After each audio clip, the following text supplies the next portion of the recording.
With experts anticipating a huge surge in migrants this month coming to the U.S., President Joe Biden's administration said Tuesday it will temporarily send 1,500 troops to help secure the U.S. Mexico border. Pentagon spokesman Pat Ryder. For 90 days, these 1,500 military personnel who will be sourced from the active duty component will fill critical capability gaps, such as ground-based detection and monitoring, data entry, and warehouse support until CPB can address these needs through contracted support.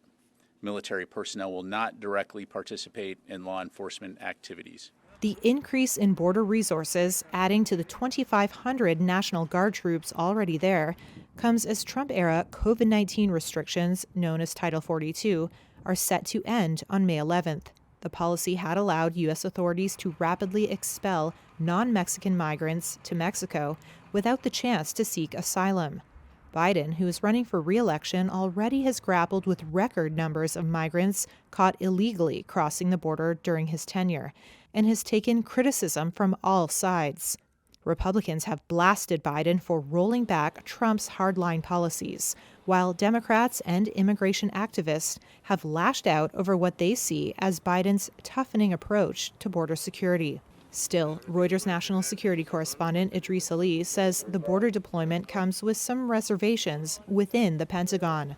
Under President Donald Trump, there was a real push to move thousands of active duty troops to the border for what at times looked like very mundane tasks. Questions have been raised how this is different, how the current deployment of 1,500 active duty troops is going to be different.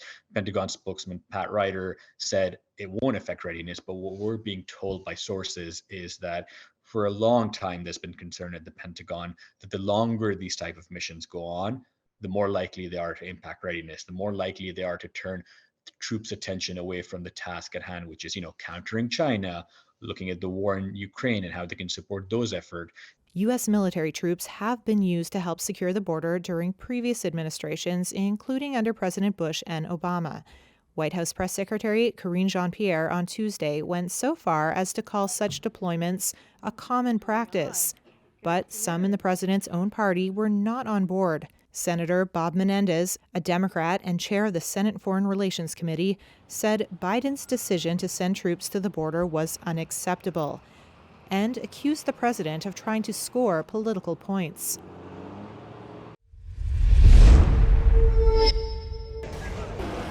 And there they go. It looks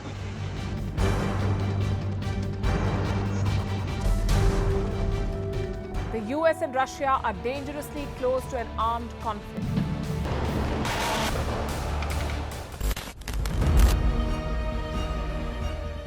This year, 2023, New Delhi will be the capital of global diplomacy. For a country as diverse as ours, with 88% of the population illiterate, it was a very big deal to write a constitution, and that too, the world's largest. Meanwhile, if we may, here's a Republic Day gift from India for the BBC. A list of suggestions for the BBC for their upcoming documentaries. Number 1, the Kohinoor and the colonial loot. Number 2, an outdated monarchy and unhealthy obsession with the royals. Number 3, racism in 2023. We're waiting.